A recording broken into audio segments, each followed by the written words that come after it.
여러분 안녕. 되게 오랜만이죠. 최근에 토르플 문법이랑 그 다음에 읽기 파트를 보시고 듣기랑 쓰기 그리고 말하기까지 좀 빨리 올려주셨으면 하는 그 댓글이 있어서 이제 얼른 이렇게 찍어보려고 합니다. 제가 약속드렸던 시간보다 조금 늦게 영상이 올라간 점 미리 좀 양해 부탁드리고요. 그래서 오늘 영상에는 듣기, 쓰기, 말하기까지 한 번에 좀 다뤄보도록 할게요. 일단 듣기부터 들어가도록 하겠습니다. 우선 듣기는 35분 동안 6개의 듣기 파일을 듣고 그리고 30문제를 푸는 문항입니다. 보통 저희가 영어 연습을 하듯이 듣기 파일에서 저희에게 확인을 하고자 하는 바가 무엇인지를 먼저 파악을 해야 되겠죠. 장소, 그 다음에 숫자랑 관련된 모든 것들, 뭐 날짜라든지 뭐 나이, 그리고 당연히 인물에 대해서 물어보는 거고요. 인물. 읽기랑 사실 크게 달라지지 않습니다. 그리고 더 하나 중요한 건 이게 제일 어려운 거겠죠.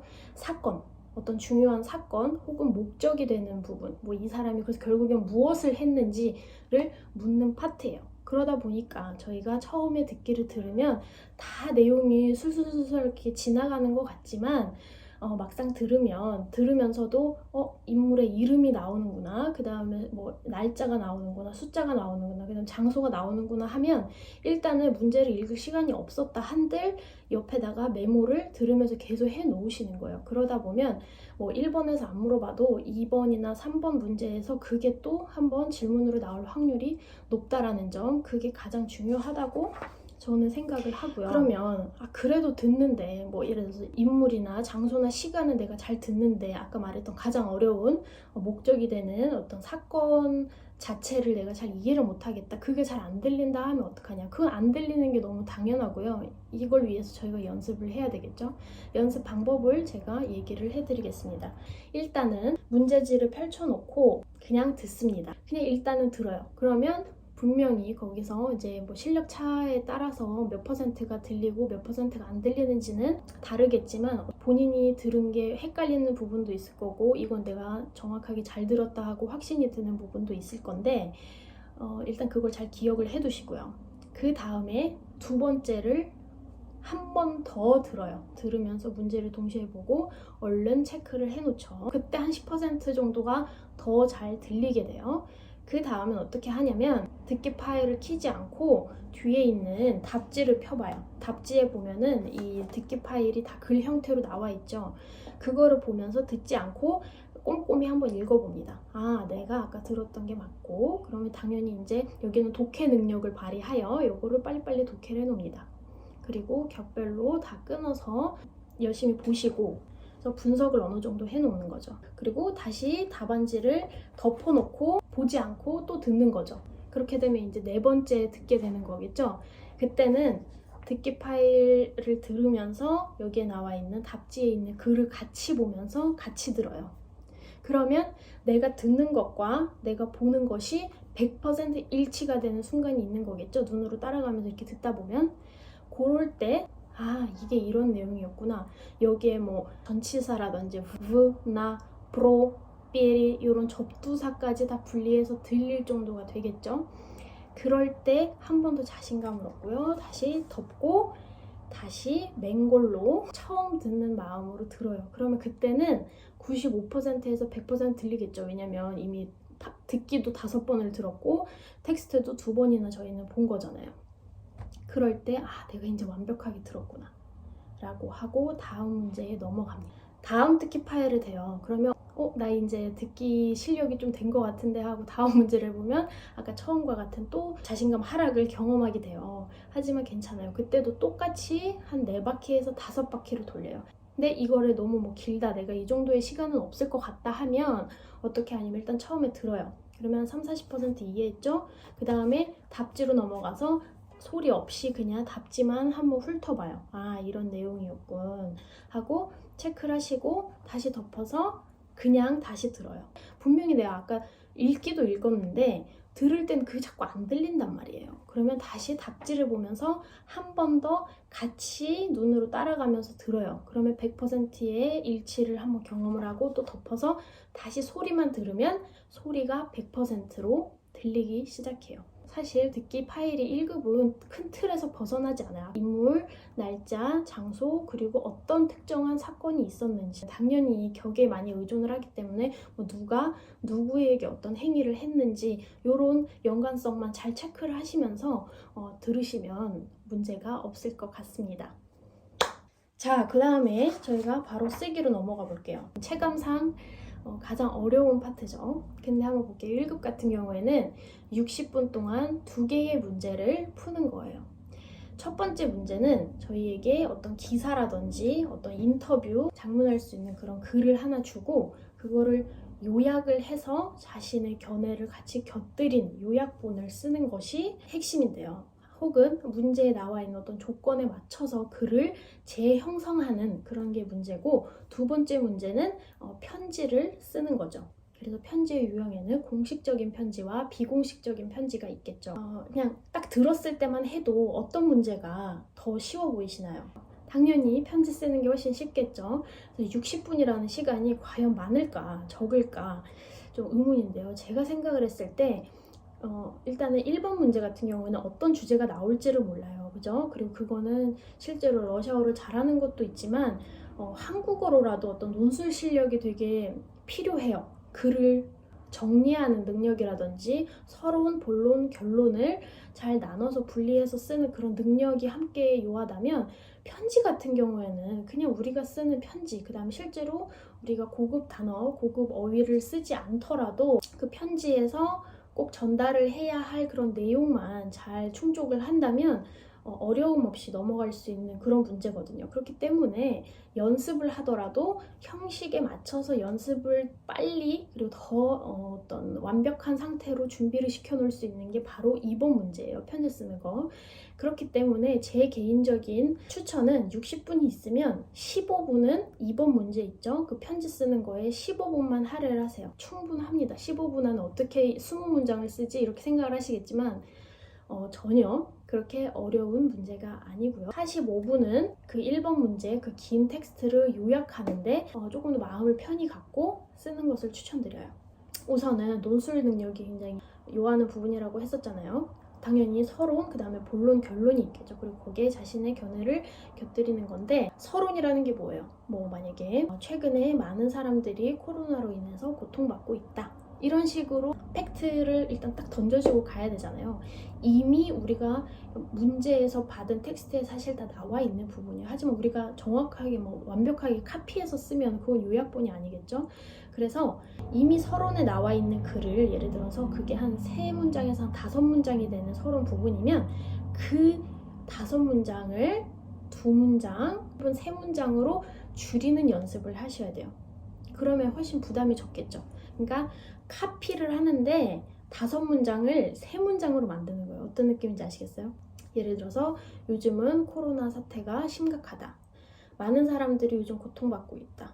많은 사람들이 일자리를 잃었다. 많은 사람들의 어떤 면역력이 더욱더 떨어지는 상황이다. 이러한 4문장이 서론에 언급이 되어 있었다면 요즘은 코로나로 인해 일자리를 잃고 면역력이 떨어진 많은 사람들이 고통받는 시기이다 라고 바꾸는 거죠. 여기에 제가 언급한 단어들이 뭔가 바뀌었나요? 바뀌지 않았죠? 그 다음에 하지만 뭐 어순이 조금 바뀐다든지 뭐 일자리를 잃었다라는 표현이 있었으면 잃다보다는 뭐 없어졌다라는 자신이 알고 있는 동의어로 바꿔서 쓰면은 완전히 엑설런트 하고요. 그리고 그 정도의 그냥 진짜 정말 말 그대로 요약을 해주시고, 그 다음은 써져 있는 내용을 그대로 옮기는데, 이 부분에서도 그러니까 퍼센테이지로 따졌을 때 좀 위험하긴 합니다. 한 70% 정도는 카피를 할 수 있어요. 하지만 30%는 어순을 바꾸던지 순서를 바꾸던지, 아니면 어떤 사람들이 인터뷰였다고 하면 뭐 알렉산더가 이렇게 얘기를 했고 아나스타시아가 이렇게 했고 뭐 까짜가 이렇게 얘기를 했다, 이런 부분이 있어요. 그러면은 까짜도 동의했고 알렉산더도 동의를 만약에 했다면 알렉산더와 까짜는 비슷한 의견을 냈다. 그래서 그 둘을 같이 합쳐서 내용을 전개할 수도 있고, 찬성 반대에 대한 그런 또 토론에 관한 글이었다면은 그죠? 찬성한 사람, 반대한 사람을 이렇게 나눠서 분리해서 그 글을 쓸 수도 있는 부분이고, 아무튼 제가 얘기를 드리고 싶은 거는 그만큼 내가 여기에 나와 있는 어려운 어휘들을 다 알고 그리고 모른다고 해서 절대 겁먹지 마라. 여기에 나와 있는 내용을 조리 있게 그리고 내가 평소에 알던 그 문법 체계에 맞게 그냥 쓰면서도 계속 이게 문법 체계가 이게 맞나? 하면서 체크를 하면서 말 그대로 옮기는 거예요. 하지만 거기에는 필요한 문장도 있을 거고 그냥 정말 추가적으로 덧붙여지는 문장도 있을 거고 그래서 충분히 삭제가 가능한 문장들이 있을 거란 말이에요. 그런 부분을 잘 체크해서 없애시고 길게 여러 문장으로 나뉘었던 부분을 한 문장으로 줄이고 이런 연습을 하셔야 돼요. 그래서 내가 알고 있는 분야든 모르는 분야든 내가 이 텍스트에 지금 모르는 단어가 50%가 넘는다고 한들 당황하지 마시고 어떤 식으로 이 글을 전개해 나갈 것이냐 이런 부분만 체크를 하시면 됩니다. 그리고 자신의 견해를 곁들이라고 했잖아요. 내가 가장 좀 쉽게 쓸 수 있는 입장을 취하는 게 맞죠. 내가 가장 여러 사람의 의견이 있었는데 알렉산더 내용을 읽었을 때는 내가 이해한 부분이 한 90%가 돼요. 근데 나탈리아가 말한 거는 하나도 무슨 말인지 모르겠어. 그냥 옮기라 했으니까 옮겼는데 그럼 당연히 알렉산더가 한 말에 동의를 하는 게 본인 입장에서도 틀릴 확률이 훨씬 적겠죠. 자신의 의견 같은 경우는 2문장에서 3문장 당연히 나는 이 사람과 같은 생각이다. 왜냐하면 하고 자신의 견해를 또 앞서 나와 있던 단어들이나 동사 이런 것들을 잘 활용을 해서 써주시면 돼요.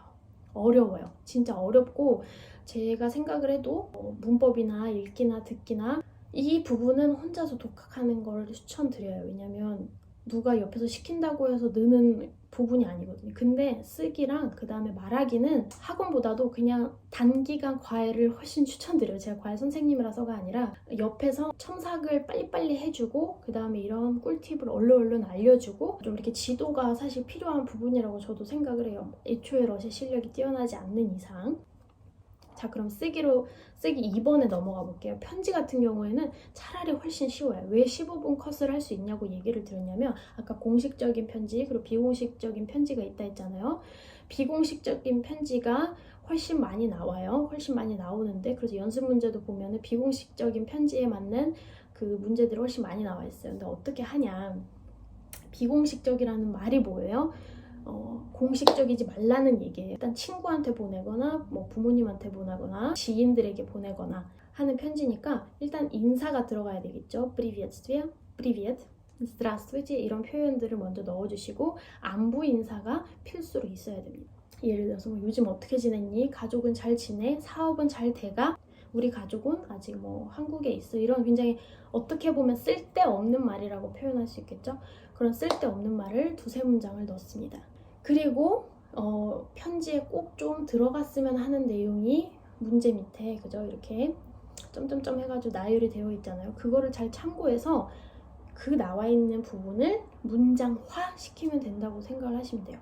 예를 들어서 여러분의 취미생활과 그다음에 여가 시간을 어떻게 보내는지 써주세요라고 되어 있으면 그걸 보자마자 나는 요즘에 친구들과 카페를 즐겨 다니고 그다음에 밤에는 산책을 하고 주말에는 친구들과 사우나를 가 라고 쓰는 거예요. 그 다음에 다음 문장을 봤더니 공부 시간과 아니면 대학을 다니는 자신의 스케줄을 소개해라 라고 되어 있으면 바로 들어가는 거죠.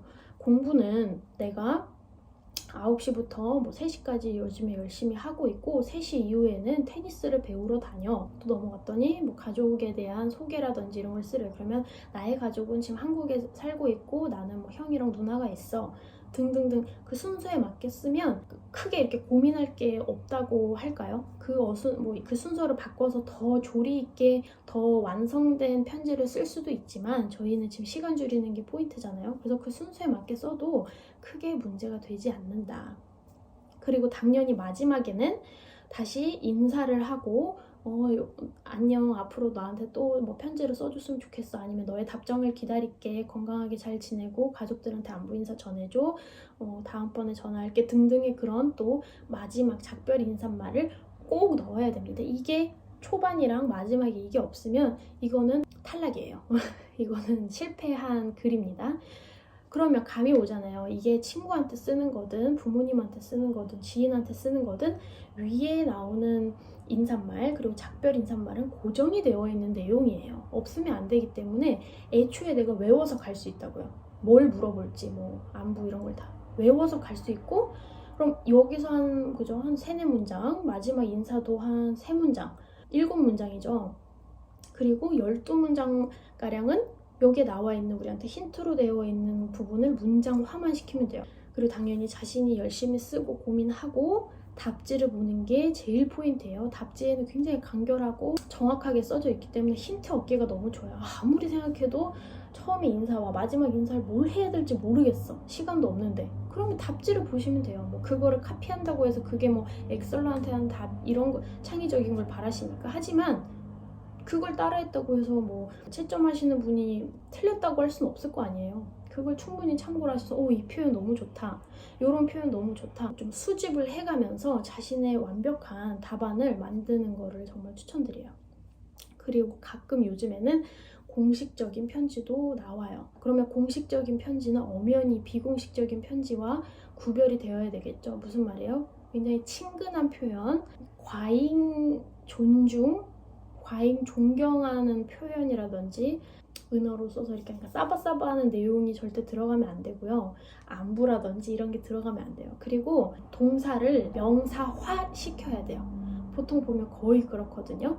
최대한 움직이다라는 단어가 있으면 이동이라고 바꾸시고요. 경찰서에서 증인으로 서달라는 그런 요청이 왔는데 그걸 내가 거절을 하는 부분이면은 불참할 수밖에 없는 이유가 있다. 뭐 이런 식으로 굉장히 동사를 명사화시키는 연습을 많이 해놓으시면, 그리고 비공식적인 편지도 비교적 굉장히 짧아요. 그래서 15분도 안 걸리는 부분인데 그거는 이렇게 영상으로 좀 말씀드리기는 한계가 있긴 합니다만, 비공식적인 편지의 문제를 많이 보시면 거의 똑같이 생겼어요. 그래서 뭐 예를 들어서 날짜를 꼭 포함시켜야 된다든지 풀네임을 써야 된다든지 이런 부분만 잘 지켜서 연습을 해놓으시면 그것도 별로 어렵지는 않으실 것 같습니다. 자, 이제 말하기 같은 경우에는 60분 동안 진행이 되고 4개의 문제로 이루어져 있습니다.